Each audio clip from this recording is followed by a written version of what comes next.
Welcome to YouTube my channel. मेरा नाम प्रशांत। मेरे यूट्यूब चैनल आपका स्वागत है।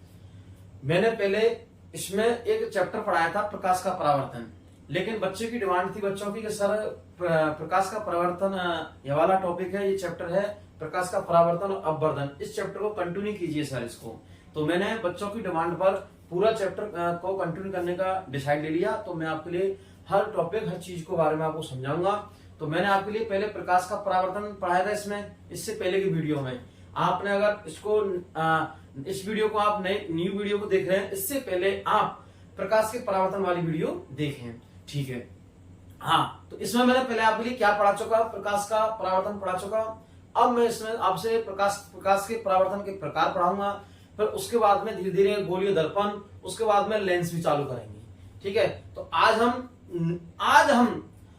हम लाए हैं न्यू टॉपिक, प्रकाश के परावर्तन के प्रकाश के परावर्तन के प्रकार। तो ठीक है, आज समझते हैं प्रकाश के परावर्तन के प्रकार, ठीक है। तो परावर्तन के प्रकार, हमारा नया टॉपिक है परावर्तन के प्रकार, टाइप ऑफ परावर्तन, रिफ्लेक्शन, ठीक है। परावर्तन के प्रकार, इसमें हम सबसे परावर्तन के प्रकार होते हैं। तो हमारे प्रकाश के परावर्तन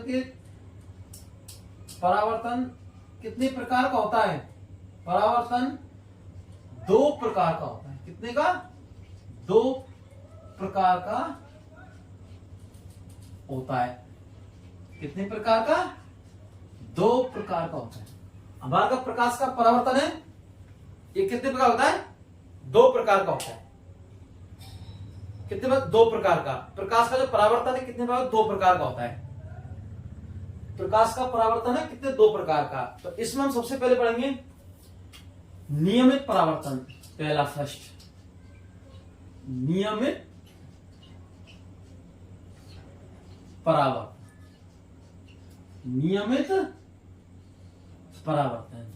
नियमित परावर्तन रेगुलर। क्या? रेगुलर, ठीक है। तो हम नियमित परावर्तन पढ़ेंगे। क्या पढ़ेंगे? नियमित परावर्तन। हम तो नियमित परावर्तन के बारे में देखते हैं। डायग्राम देखो, आज देखिए, ये कोई समतल सतह, ये वाली क्या है? ये समतल सतह। इसमें हमने क्या किया? चांदी की पॉलिश। किसकी? चांदी की पॉलिश। चांदी की पॉलिश की है। किस पर? इस पर हमने क्या किया? चांदी की पॉलिश। ये कोई हमारी समतल सतह है और इस पर हमने क्या किया? चांदी की पॉलिश की है। अब हम देखते हैं इसमें जब कोई प्रकाशीय किरण समांतर आती है, जब समांतर आने वाली, देखो हमें देखें, जब समांतर आने वाली प्रकाशीय किरण किसी सतह से टकराने के बाद भी समांतर हो जाती है। क्या होती है? समांतर हो जाती है। देखो तो इसे नियमित जब कोई प्रकाश की किरण, देखो ये वाला, जब कोई प्रकाश की किरण, ये हमारी प्रकाशीय किरण आ रही है, समांतर आ रही है। ये प्रकाशीय किरण हमारी समांतर आ रही है, ये वाली, और टकराने के बाद, किस सतह से टकराने के बाद वापस समांतर हो जाती हैं। वापस समांतर हो जाती हैं। वापस कैसे होती है? समांतर हो जाती हैं।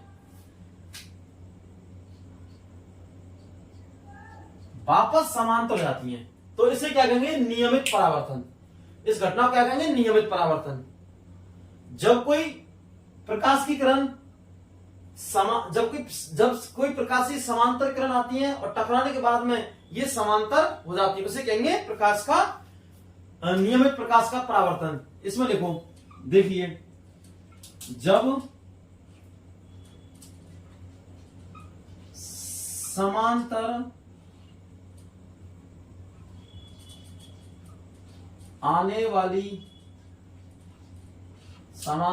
आने वाली प्रकाश की, किसकी? प्रकाश की किरण, किसकी किरण? प्रकाश की किरण किसी समतल सतह से समतल सतह से टकराती हैं। किससे? समतल सतह से टकराती है, समतल सतह से टकराती है, समतल सतह से टकराती हैं। तो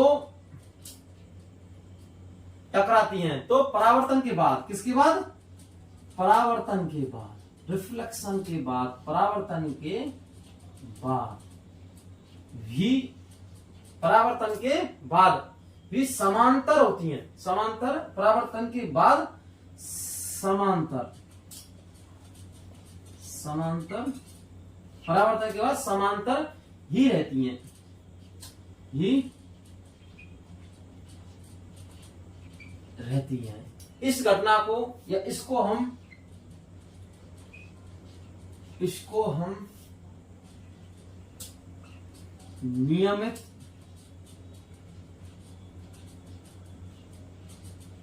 परावर्तन कहते हैं, रेगुलर। ठीक है, देखो डायग्राम में देखो एक बार और फिर लैंग्वेज को देखो एक बार। डायग्राम समझ, जब समांतर आने वाली प्रकाशीय किरण, ये हमारी किरण क्या आ रही है? समांतर। क्या आ रही है? समांतर आ रही है ये किरण, ये वाली, और किसी समतल सतह से, ये हमारी समतल सतह, ये वाली हमारी क्या है? समतल सतह। समतल सतह से टकराने के बाद, परावर्तन के बाद समांतर ही रहते हैं। कैसे रहते हैं? समांतर ही। ये समांतर आई थी किरण और टकराने के बाद भी समांतर रहती हैं। तो इस घटना को या इसको हम नियमित परावर्तन या रेगुलर परावर्तन कहते हैं। दूसरा हम देखते हैं इसके अंदर, दूसरा टाइप है हमारा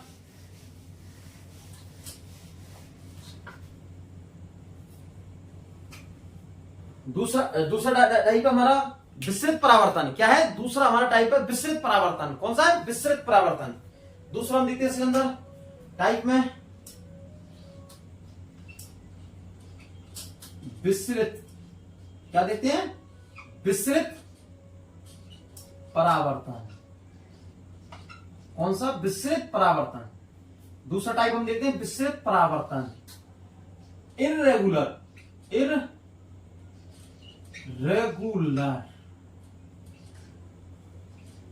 इर्रेगुलर। दूसरा देखते हैं हम विस्तृत परावर्तन, इर्रेगुलर। ठीक है, इर्रेगुलर। दूसरा देखते हैं विस्तृत परावर्तन। इसमें क्या होता है? जब देखो ये हमारी कोई समतल सतह है,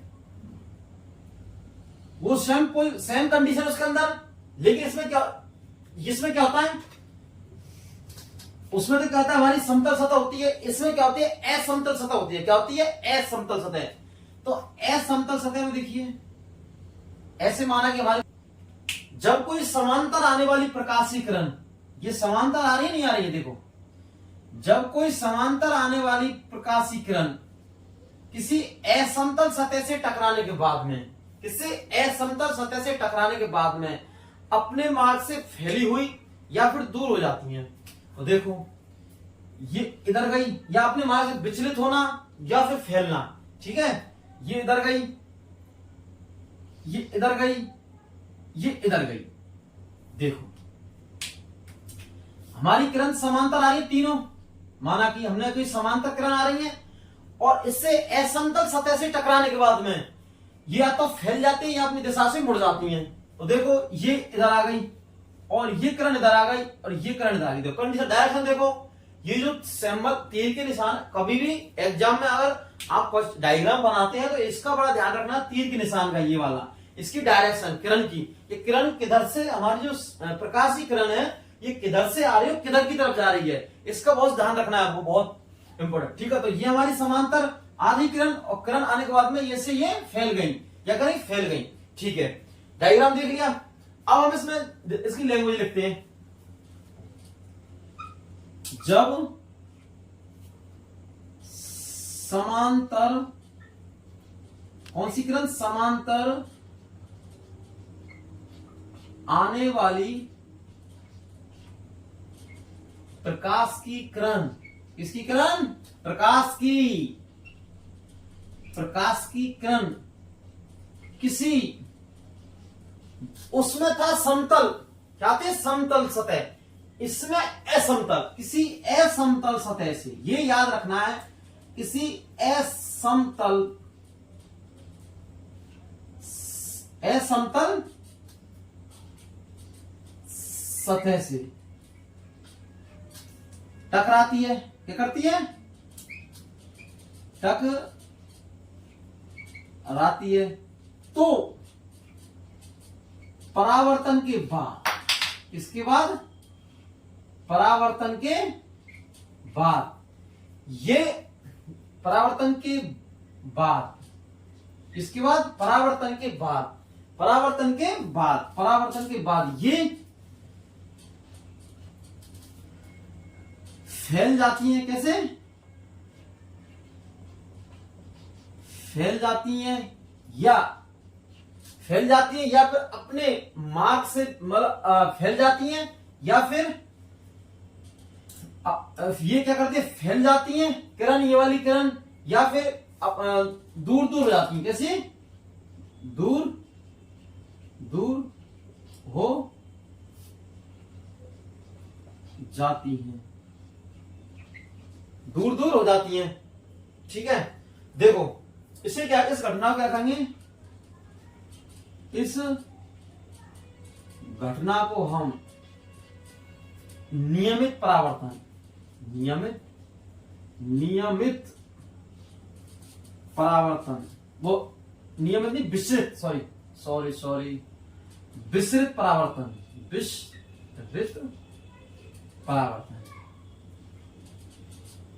परावर्तन कहते हैं। क्या कहेंगे? विस्तृत परावर्तन कहते हैं। इस घटना का विस्तृत परावर्तन। फिर से देखिए एक बार,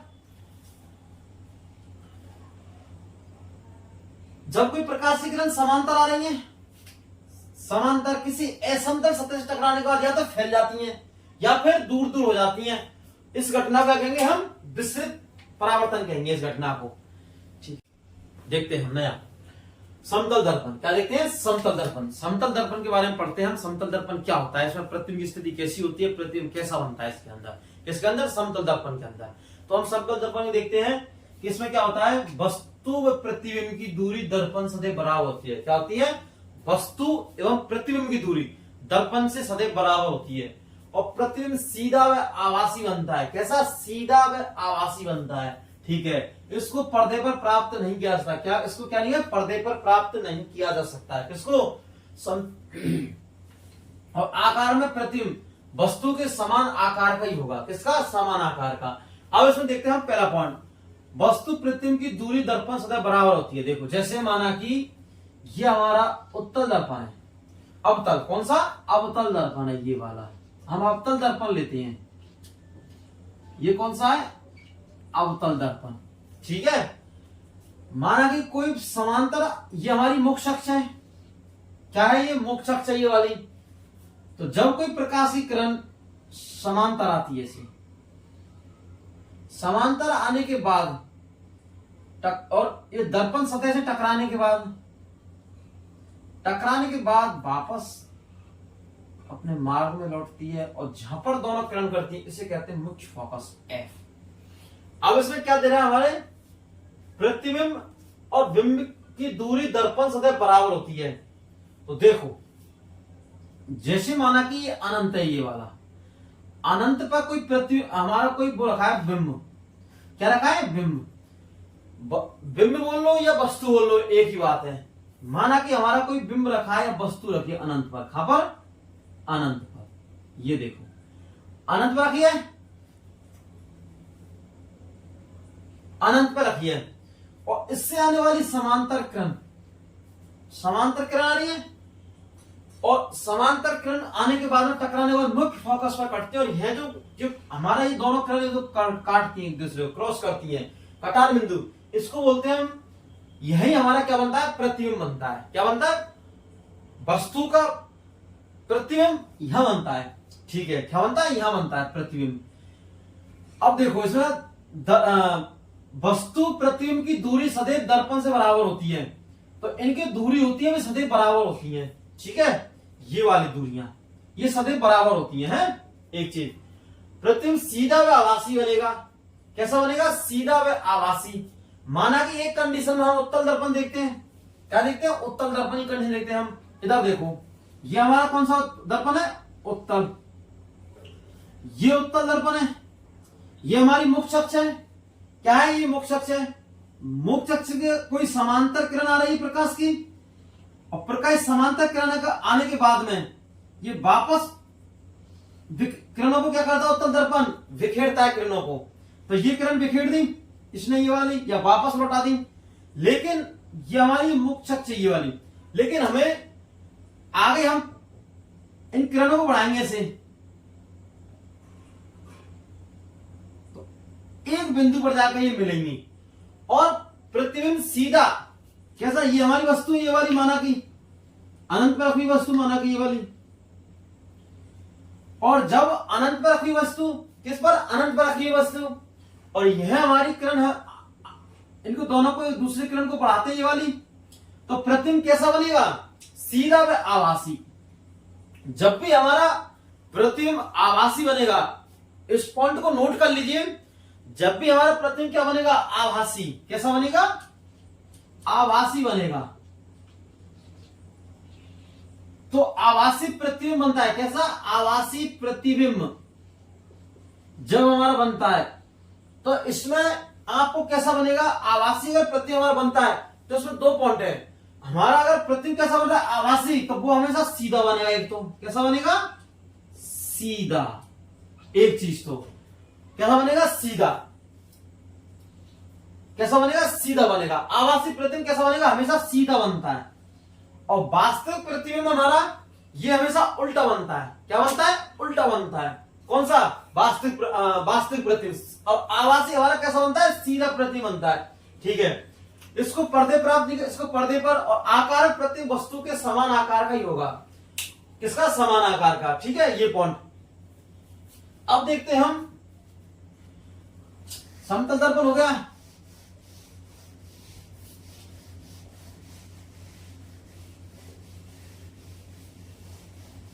अब देखते हैं मेन चीज के अंदर पार्श्व परावर्तन में। पार्श्व परावर्तन में क्या होता है? वस्तु का बायां भाग प्रतिबिंब में दाईं तरफ, और वस्तु और प्रतिबिंब का दायां भाग वस्तु में बाईं तरफ दिखाई देता है। देखो सीधा सा है कंसेप्ट। किसी वस्तु का बायां भाग प्रतिबिंब में दाईं तरफ दिखाई देता है। किस तरफ? दाईं तरफ। और प्रतिबिंब का दायां भाग वस्तु में बाईं तरफ दिखाई देता है। देखो इसमें देखते हैं हम, किसी वस्तु का, किसका? वस्तु का बायां भाग। कैसा? बायां भाग प्रतिबिंब में,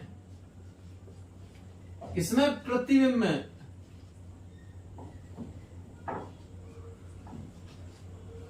दाईं तरफ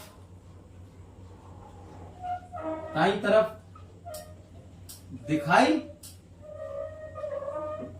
देता है। एक चीज। दूसरा, किसी वस्तु का बायां भाग प्रतिबिंब में दाईं तरफ, और प्रतिबिंब का, किसका? प्रतिबिंब का दायां भाग, किसका? दायां भाग वस्तु में, दायां भाग वस्तु में बाईं तरफ दिखाई देता है। बाईं तरफ दिखाई देता है।